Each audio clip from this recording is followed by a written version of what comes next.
Bonjour tout le monde, salut les gars, ici 69 Zelos, bienvenue pour la troisième partie. La troisième partie de Rare Replay qui va se concentrer un petit peu, et j'ai bien envie, je précise vraiment un petit peu, sur la période Nintendo 64, non pas la période Super Nintendo. Donc je sais, j'ai marqué sur le titre comme quoi c'était la période, l'âge d'or entre guillemets de Rareware. Tout simplement parce que là, on est censé regarder la période Nintendo 64 ainsi que la période Super Nintendo. Dans l'inverse. Ça fonctionne, on s'en fout. Bref, cette période-là, déjà, en premier lieu, je tiens à vous préciser, cette vidéo sera faite en off, et comme vous pouvez le voir, elle est courte. Elle est vraiment courte, je pense. Oui, je pense, parce que là, je commence. Mais bon, on verra bien. Mais je pense qu'elle sera vraiment très courte. Pourquoi? Bah parce que je n'ai pas grand chose à vous montrer durant cette vidéo. Déjà, il y a un jeu que malheureusement je ne peux pas vous montrer qui s'appelle tout simplement Killer Instinct Gold. Alors, c'est la première fois que je me permets de faire un truc comme ça. Je ne veux pas, qu'on soit très clair, je ne veux pas vous montrer Killer Instinct Gold. Pour plusieurs raisons. Déjà, je ne connais pas ce jeu. Enfin, je le connais, évidemment, je connais la réputation de Killer Instinct, j'y ai déjà joué, mais je veux dire, je n'ai jamais apprécié le gameplay de Killer Instinct.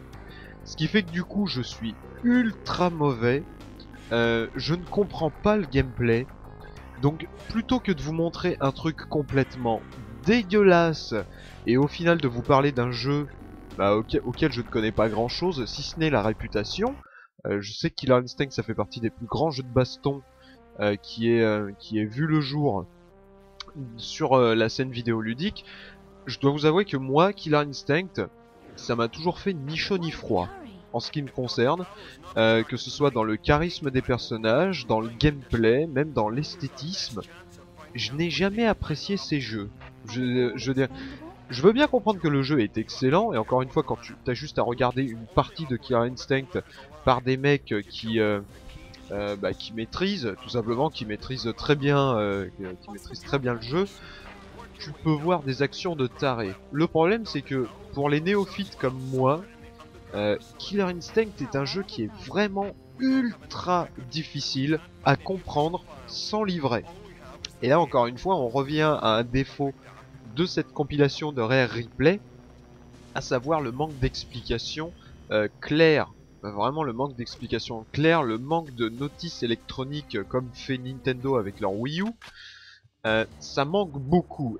Et en ce qui concerne Killer Instinct, bah voilà, j'ai pas vraiment envie de faire un réel truc dessus, parce que voilà, encore une fois, je n'y connais rien. Je ne l'ai jamais essayé, si ce n'est sur Nintendo 64. Et comme vous le savez, moi, les jeux de combat sur Nintendo 64, hormis Maze the Dark Age, j'ai toujours trouvé ça injouable à cause de la manette. Bien que j'adore la manette de Nintendo 64, mais pour les jeux de combat, faut dire ce qui est, elle est pas faite pour ça. Je veux dire, Smash Bros a peut-être été calibré pour la manette et ça fonctionne parfaitement, mais pour un jeu de combat, un véritable entre guillemets jeu de combat à la Tekken, à la Killer Instinct ou à la Mortal Kombat, la manette est pas fait pour ça, très clairement pas. Et du coup, j'arrive pas à m'amuser avec des jeux de baston si ce n'est Maze the Dark Age. Enfin bon, donc c'est pour ça que Killer Instinct, je ne parlerai pas de ce jeu durant cette première partie. Je ne montrerai pas évidemment les jeux qui sont sortis sur Super Nintendo, à savoir évidemment les Donkey Kong Country. Je dirais les Donkey Kong Country ne sont pas présents dans cette compilation de Rare Replay comme dit dans la première partie, ce qui est normal parce que la licence Donkey Kong appartient à Nintendo, bien que le jeu ait été créé par Rareware, la licence en elle-même n'appartient pas à Rareware. Donc du coup, ça je tiens quand même à vous amener sur ces liens là, donc les trois liens qui sont devant vous, c'est tout simplement des tests, voilà, parce que j'ai déjà fait des tests rétro sur Donkey Kong Country 1, 2 ainsi que le troisième, donc je vous invite grandement à aller les voir si vous voulez mon point de vue dessus. La même chose pour Banjo-Tooie et Banjo-Kazooie. Comme vous le savez, j'ai déjà fait encore une fois un test dessus. Je crois que celui de Banjo-Kazooie dure presque 2 heures et celui de Banjo-Tooie dure 1 heure et demie. J'ai suffisamment parlé de ces jeux, donc voilà, les liens sont sur la vidéo. Et vous aurez qu'à cliquer pour voir plus en profondeur ce que j'en pense, mais qu'on soit clair, la période Nintendo 64 et Super NES est pour ma part une période, encore une fois, d'âge d'or de Rareware. Parce que voilà, parce que c'est quelque chose de... C'est une période où non seulement les jeux sont vraiment très fun à jouer, mais en plus dégagent un certain souffle. On a ça dans Banjo-Kazooie, on a ça dans Banjo-Tooie, on a ça dans GoldenEye également, parce que GoldenEye c'est pas... comment dire... J'ai déjà fait également une review sur le GoldenEye 64. Voilà, donc encore une fois, vous allez voir le lien sur la vidéo.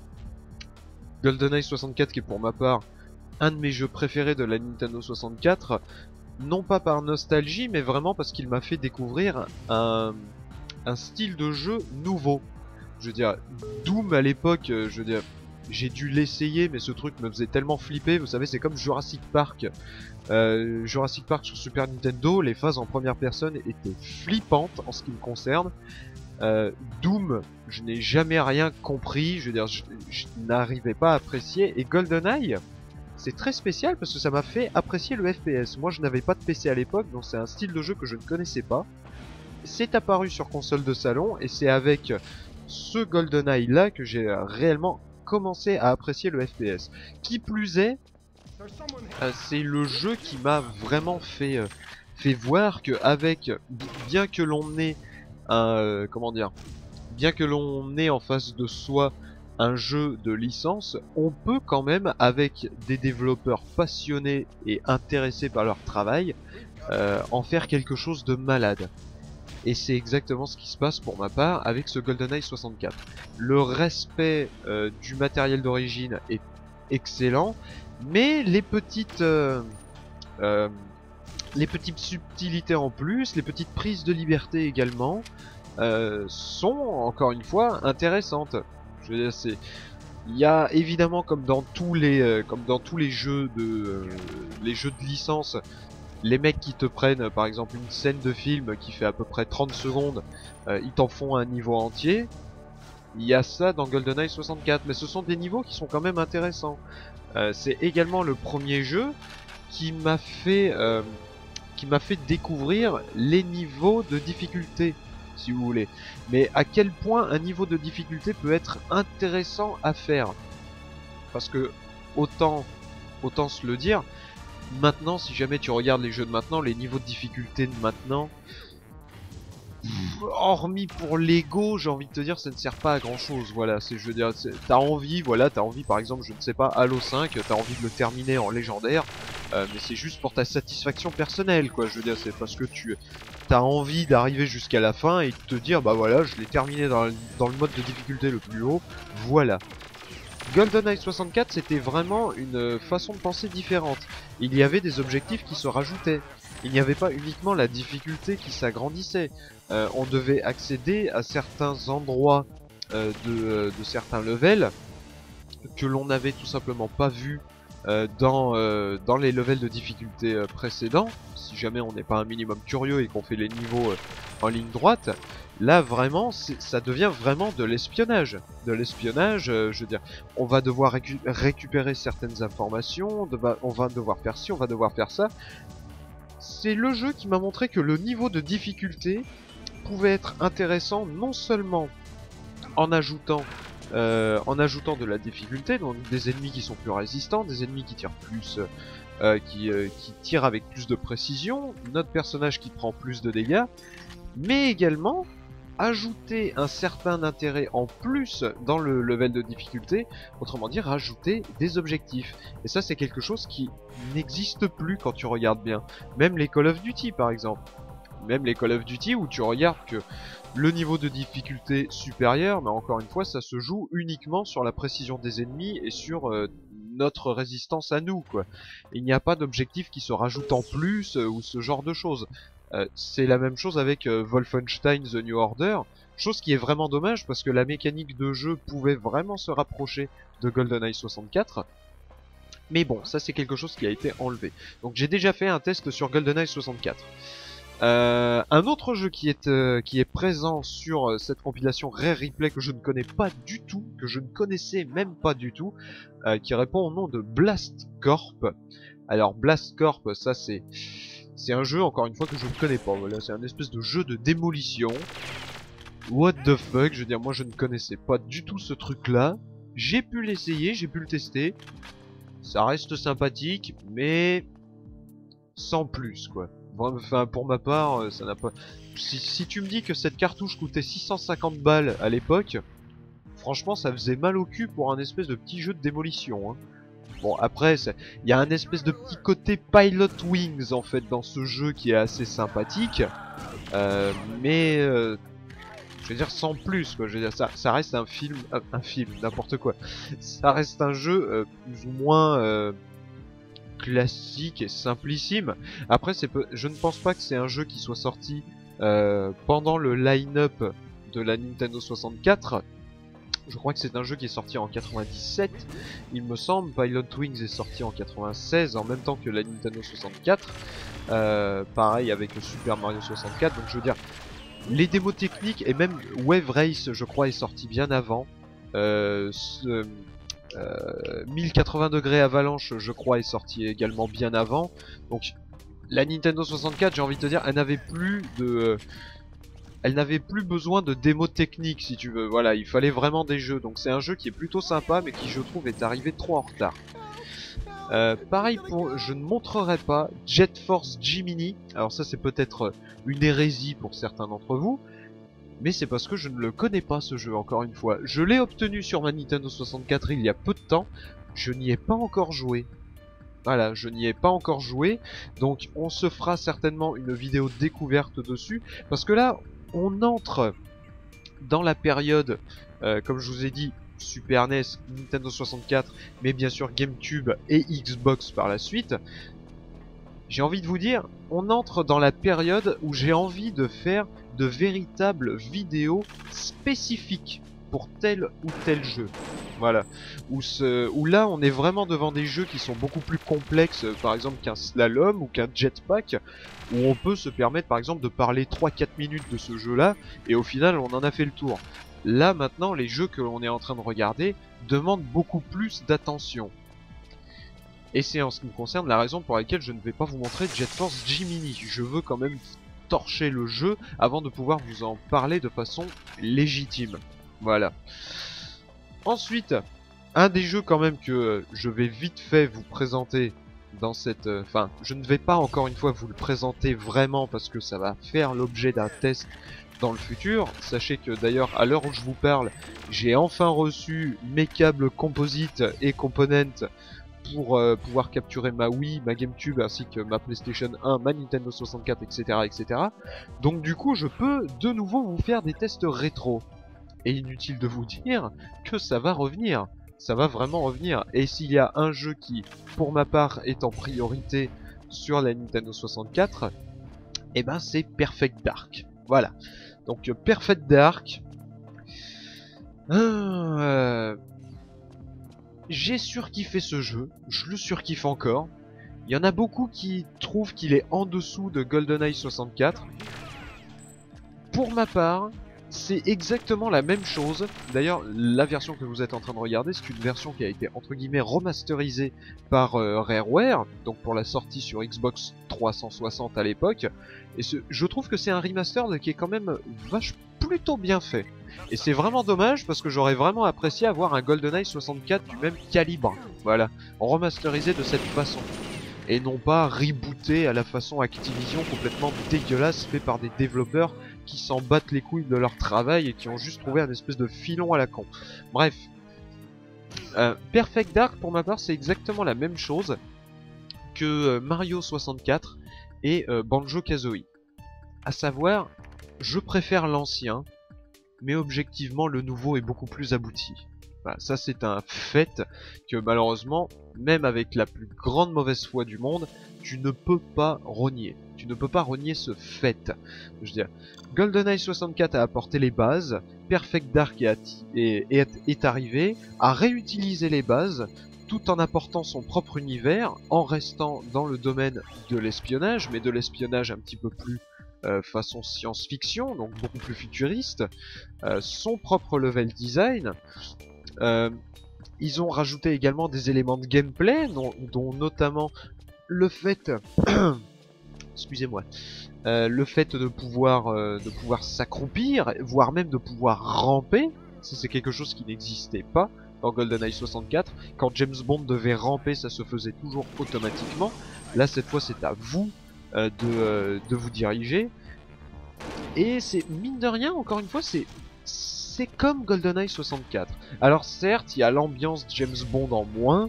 Le héros que l'on incarne est une femme, cette fois du nom de Joanna Dark, qui est assez charismatique. Et puis à l'inverse de James Bond, eh ben, ça encore une fois c'est un des plus qui a été ajouté. Il y a des cinématiques dans ce Perfect Dark, chose qu'il n'y a pas dans James Bond. Je veux dire, dans GoldenEye 64, on a vite fait quelques petits mouvements de caméra pour finir le niveau. Des fois, c'est même pas des mouvements, c'est juste des plans de caméra où tu vois James Bond courir.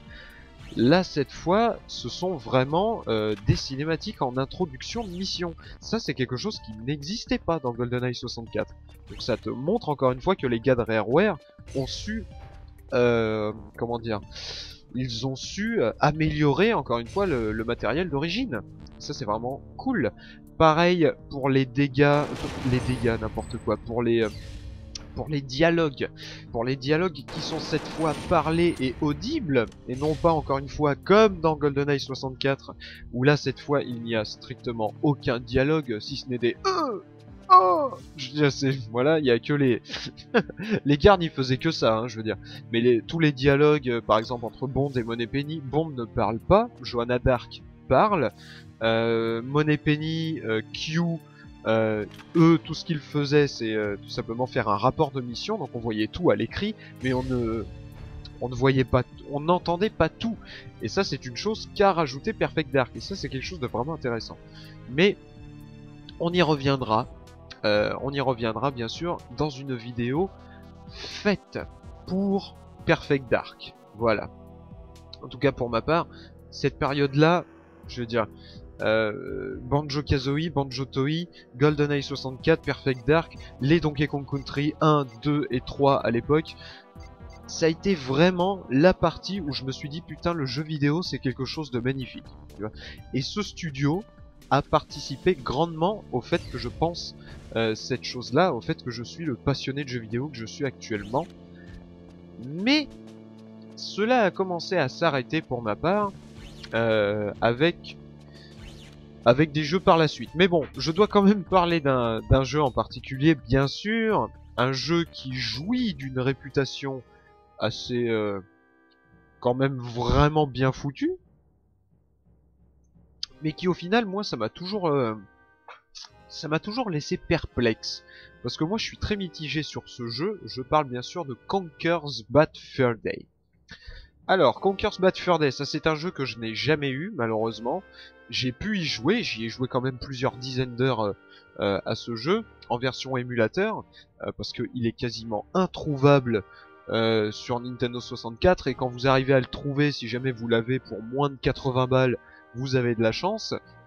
Donc du coup j'ai fait comme j'ai pu, je l'ai découvert sur émulateur parce que c'était un jeu de Nintendo 64 qui non seulement était considéré comme un des meilleurs jeux de la console, mais qui en plus était un jeu Rareware, donc moi je me devais de jouer à ce jeu pour voir ce qu'il avait dans le ventre.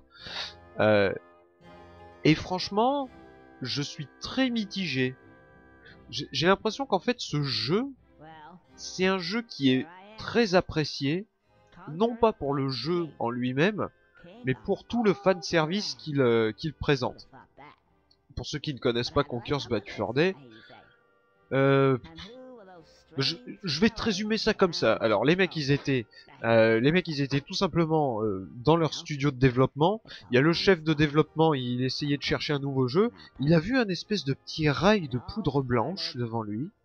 Il sait pas ce qui s'est passé. Il s'est approché, puis tout d'un coup, il y a eu un réflexe. Le mec il a fait. Voilà ce qui s'est passé. En premier lieu, puis il s'est barré dans les chiottes, il a commencé à dessiner des choses sur les murs, on ne comprenait pas, il y avait des pentagrammes, il y avait des choses vraiment bizarres. Puis, le scénariste est arrivé, il s'est dit, putain, qu'est-ce qu'il a Raymond, il y a un problème. Il est allé voir sur son bureau et il voyait qu'il manquait une moitié de rail, de poudre blanche, donc il ne savait pas ce que c'est. Il dit, tiens, du sucre, pourquoi pas. Pareil, donc les deux se sont retrouvés dans les chiottes, ils se sont assis entre les deux bruits de chasse d'eau qu'ils entendaient par-ci par-là, et puis les mecs ils étaient là. Alors, notre héros, ça va être l'écureuil. Voilà, l'écureuil dans Diddy Kong Racing, ouais, ça va être lui. Lui, ça fait un bon héros, ça. Mais vu qu'il est... qu'est-ce qu'on va faire? Qu'est-ce qu'on va faire? C'est pas le tout, je veux dire, le mec il a un écureuil, mais c'est... Ouais, on va en faire un alcoolique. Voilà, un alcoolique, ça c'est bien ça. Ça c'est un super coup ça. Un alcoolique, ah, ça c'est génial ça. Puis le scénariste, ouais mais faut trouver une histoire. Alors comment faire pour qu'un alcoolique écureuil soit dans un univers assez intéressant? Oh putain, je sais. Oui, putain, j'ai trouvé. Alors, l'écureuil, en fait, il est dans un monde, et c'est un empire, voilà, c'est un royaume, non, c'est un royaume, voilà, c'est un royaume avec le roi, c'est une panthère, voilà. Il y a que des animaux d'ailleurs dedans. Et en fait, la panthère, elle boit du lait. Alors, on va faire un mouvement de caméra où elle boit du lait. Et quand elle boit ce lait, il finit pas son verre, il le pose sur un tabouret, voilà. Et le tabouret, en fait, et il manque un pied, voilà, il manque un pied au tabouret. Donc du coup, le tabouret il se renverse et le lait il se renverse. En fait, il va devenir fou. Voilà, le roi va devenir fou. Il va demander à son scientifique nazi de trouver la solution, parce que voilà, il faut un scientifique nazi pour pouvoir réparer un pied de tabouret. Et il arrivera à trouver. En attendant, bien sûr, Conker, lui, va se bourrer la gueule. Il va péter la gueule à une gargouille. Avec une poêle, voilà, ça va être bien ça. On va rencontrer un épouvantail bourré, ça c'est super, ça franchement c'est super. Puis il va arriver dans une petite, dans un petit endroit, voilà. Il trouvera une montagne de merde mélomane. Oh putain c'est génial. Oh, je commence à être en manque d'idées là. Oh nom de Dieu, putain ça c'est super.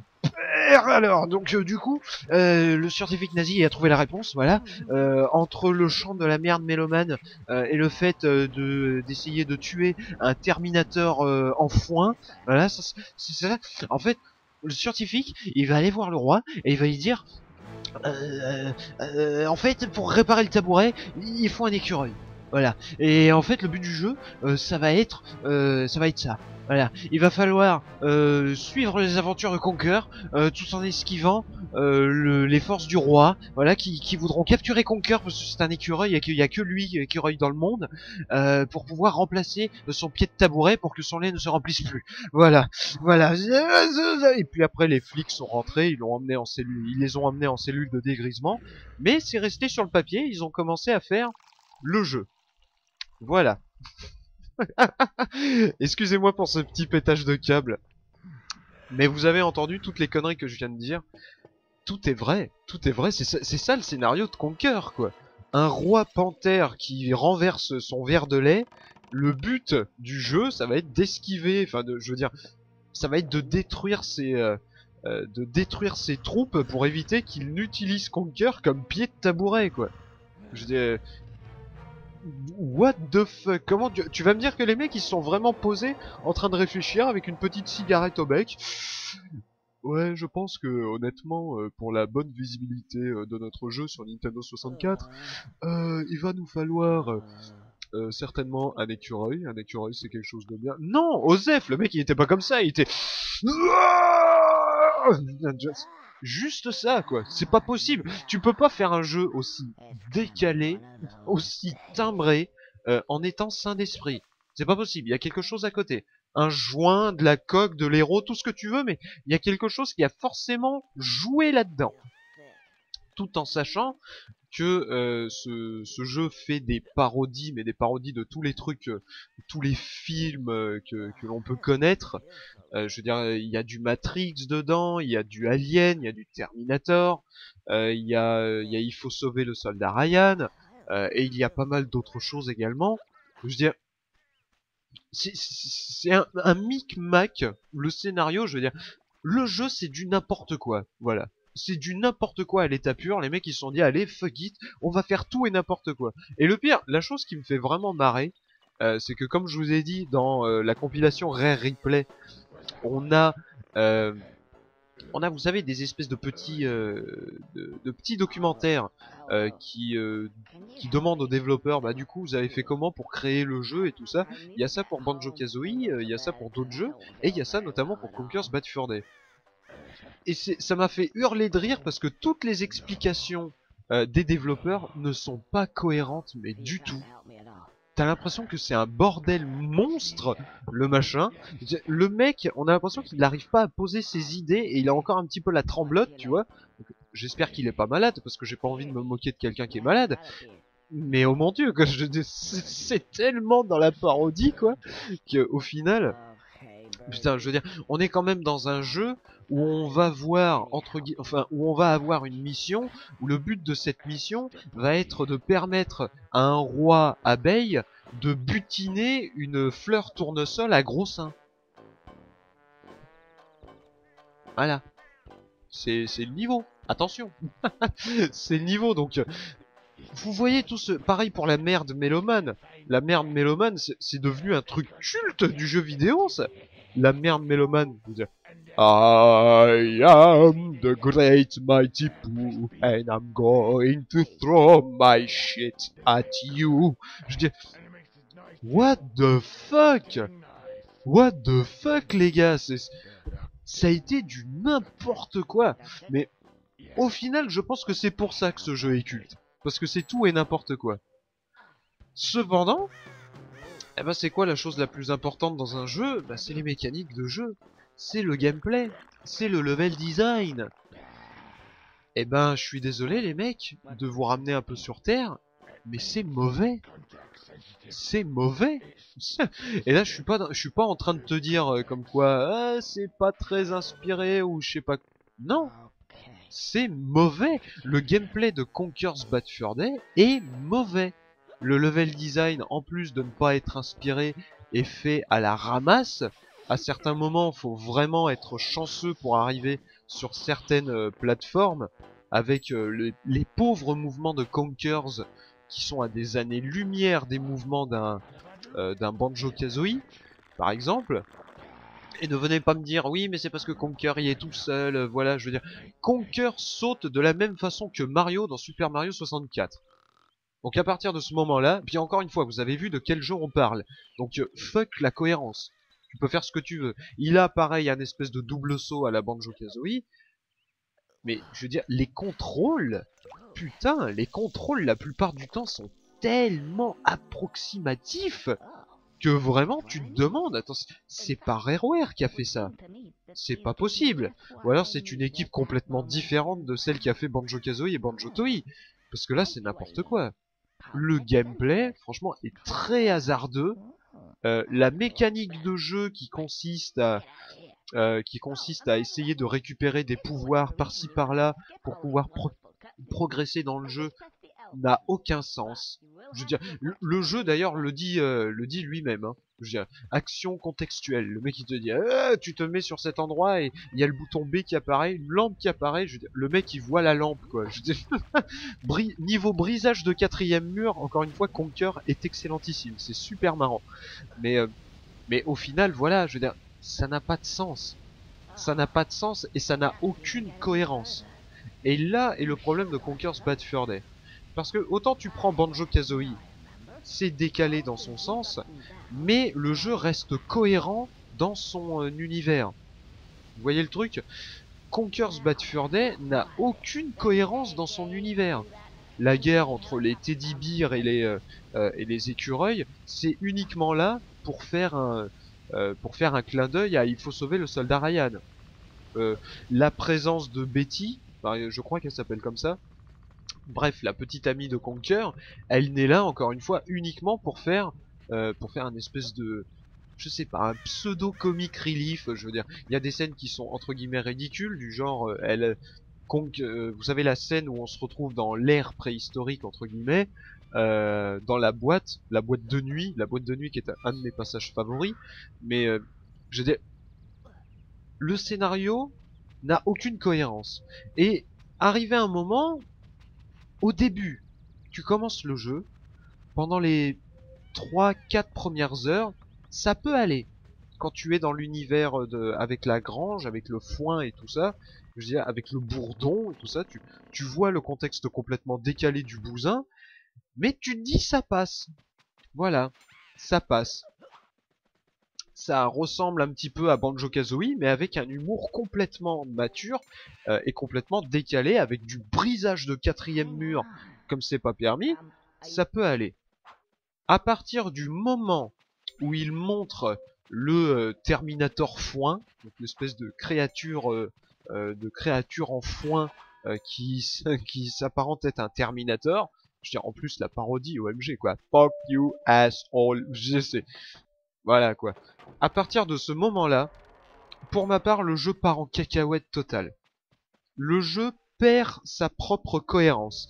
Il essaye de la récupérer un petit peu à droite à gauche, mais après ça devient n'importe quoi. Parce que c'est hop, un clin d'œil à ce film, hop, un clin d'œil à ce film, hop, un clin d'œil à ci, un clin d'œil à ça, encore un clin d'œil à ça.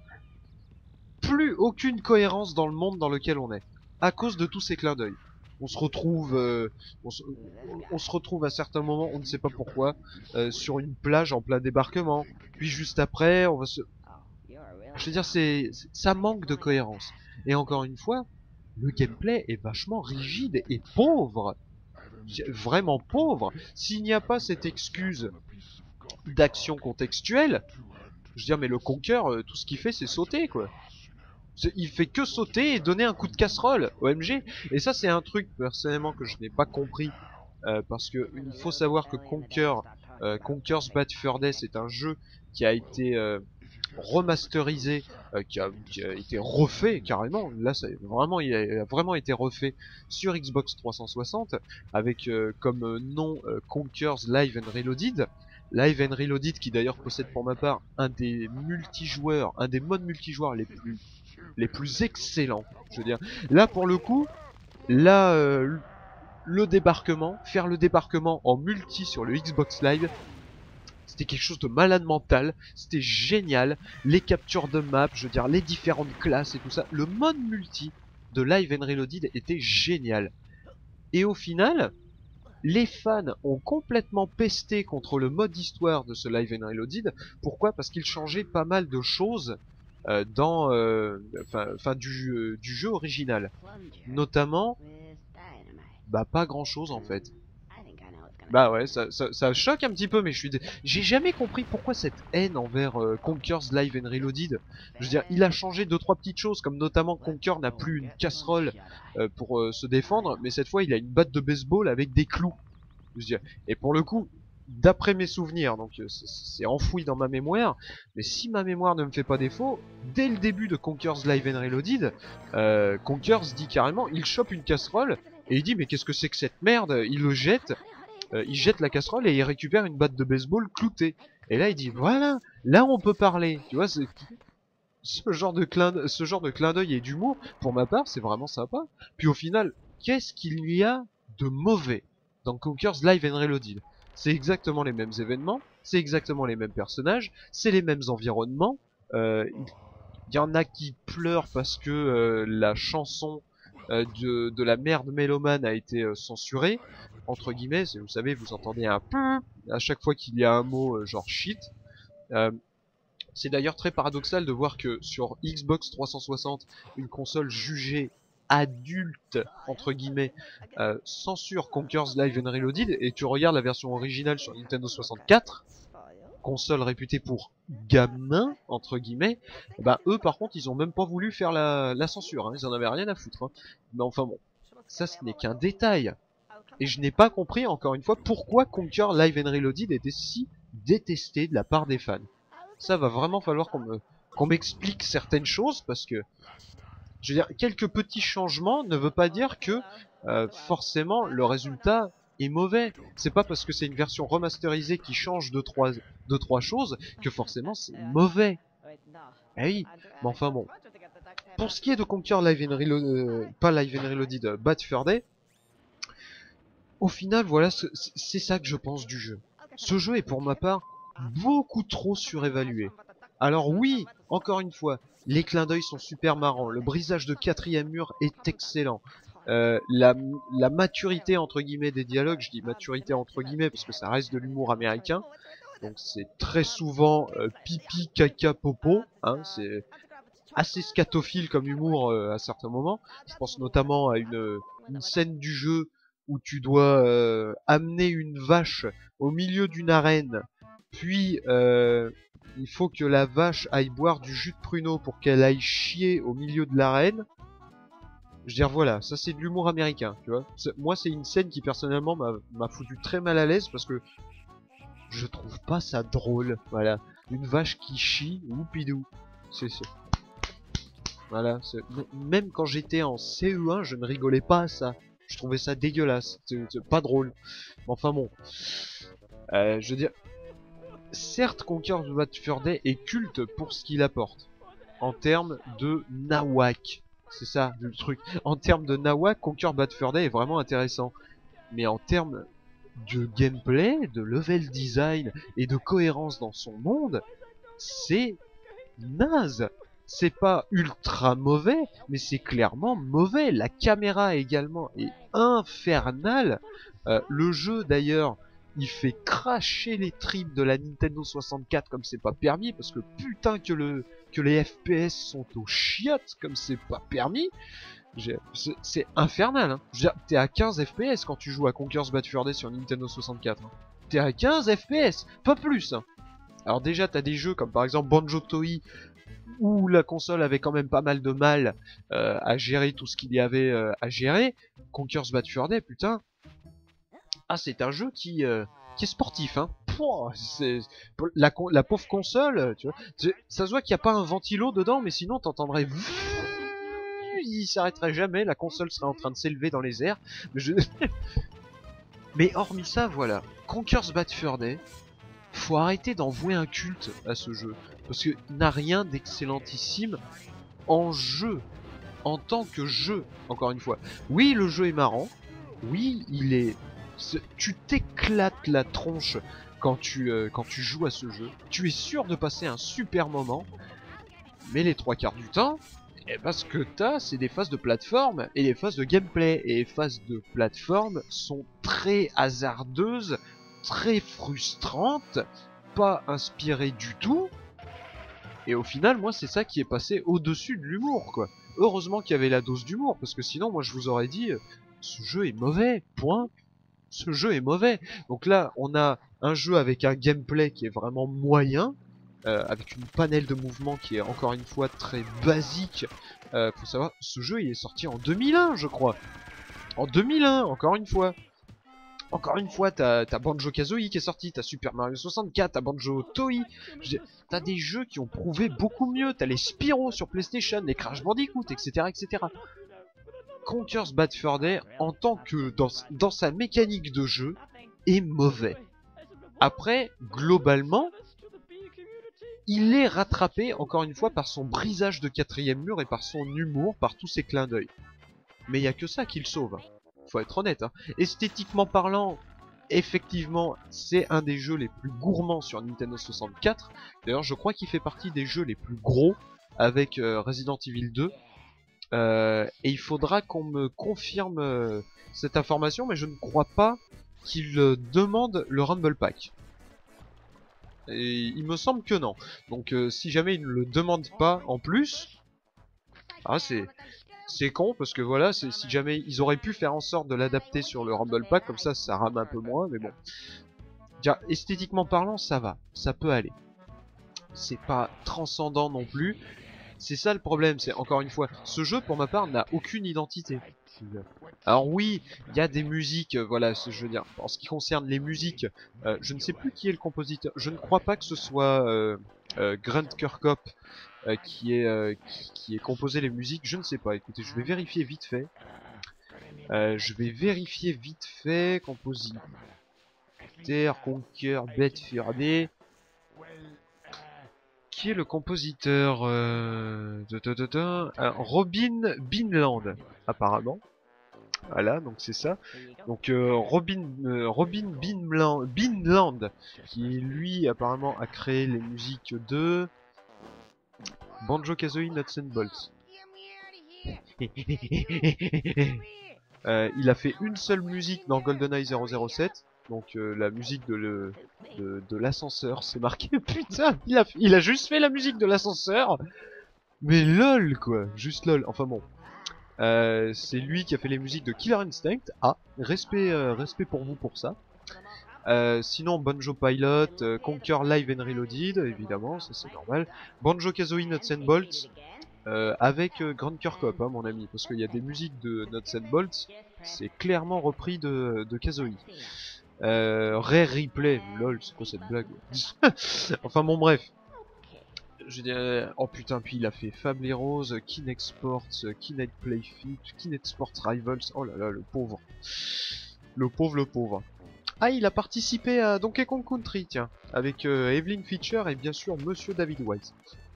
Pourquoi pas. Mais en tout cas, les musiques en soi sont plutôt sympathiques. Dans Conquer Live and Reloaded, je veux dire, on a quand même certaines musiques qui nous sont restées dans l'esprit.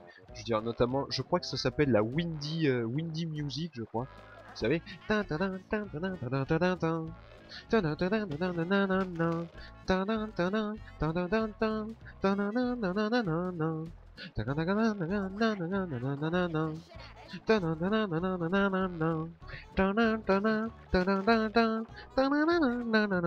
veux dire, c'est une musique qui m'est restée gravée dans la tête, hein. Je veux dire, parce qu'elle est très bonne.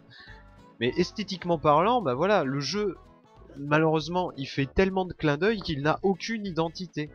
Voilà, je veux dire, dans Conker's Bad Fur Day, tu n'as pas de level entre guillemets que tu pourrais reconnaître au premier coup d'œil, si tu veux, à part si tu connais très bien le jeu. Je veux dire, mais tu regardes Banjo-Kazooie, on te montre le premier level, tiens, tu te dis tiens, ça c'est la montagne de Mumbo. On te montre dans Mario 64 le level avec le bateau pirate au fond des flots. Tu te dis tiens, ça c'est enfin, tu les connais ces mondes. Je veux dire voilà, tu connais le champ de bataille des bonbons dans Mario 64. Voilà, tu connais le château de Peach dans Mario 64. Tu connais le lagon de Joyeux Roger dans Banjo-Tooie. Pareil pour la mine miroitante ou Sorcierland dans Banjo-Tooie.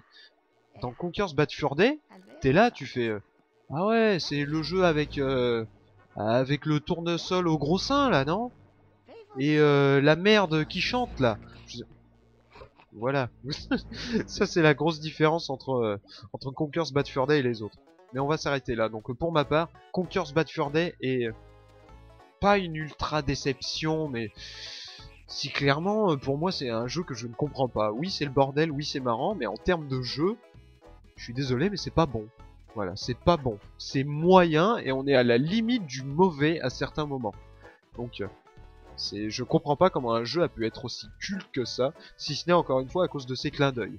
Voilà. Donc, on va s'arrêter là pour la période Super Nintendo et Nintendo 64.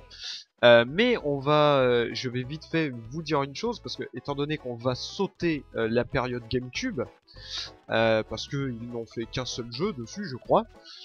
Ils devaient en faire plusieurs, comme vous le savez. Ils ont fait Star Fox Adventures. À la base, c'était un projet qui devait sortir sur Nintendo 64 qui répondait au nom de Dinosaur Planet. Ils devaient également bosser sur Banjo Tooie, mais cela ne s'est pas fait à cause de la vente du studio à Microsoft. Pareil, ils devaient faire un autre Donkey Kong, je crois que c'était un Donkey Kong style Mario Kart, un petit peu à la Diddy Kong Racing, mais façon Donkey Kong un petit peu. Donc Pareil pour... Ah oui, pareil pour Donkey Kong 64 aussi, je ne peux pas vous le montrer. Parce que, encore une fois, ça ne fait pas partie de ce... de Rare Replay, voilà, ça ne fait pas partie de cette compilation. Et pareil pour Star Fox Adventures, qui est donc le dernier jeu qu'ils ont réalisé pour Nintendo. Et bien j'ai envie de vous dire, voilà, regardez le lien qui s'affiche dans la vidéo.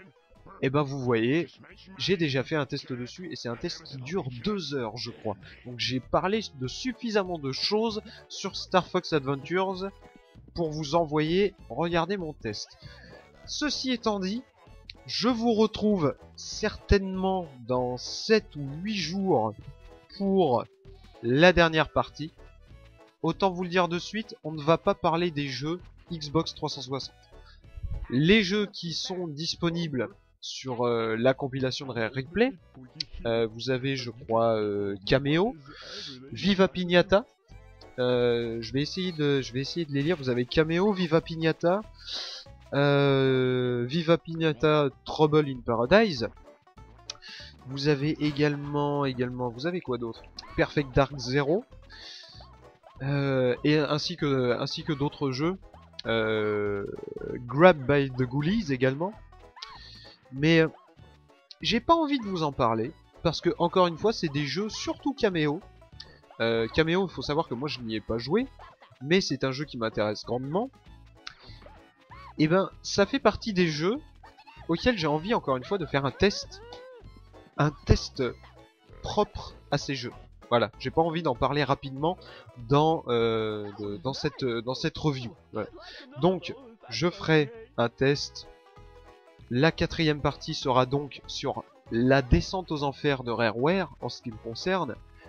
C'est une des raisons pour lesquelles je ne vais pas parler de Viva Pignata ou de Cameo et tout ça, parce que ce sont des jeux qui en soi sont potables et sont vraiment, même pour la plupart, vraiment intéressants et vraiment sympas. Donc pour ma part, ils ne font pas partie de la descente aux enfers de Rareware. Mais il y a un jeu qui a scellé pour ma part le sort de Rareware. Et c'est ce test là que l'on aura certainement entre le 29 et le 31 décembre. Je vous dis ciao à tous, à la prochaine pour une nouvelle vidéo, c'était 69 Zelos, et bonne partie tout le monde, ciao bye bye.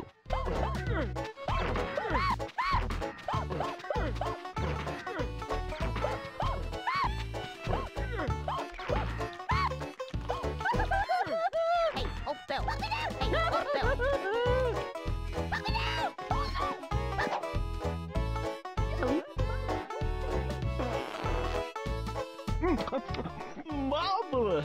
One more should just about do it.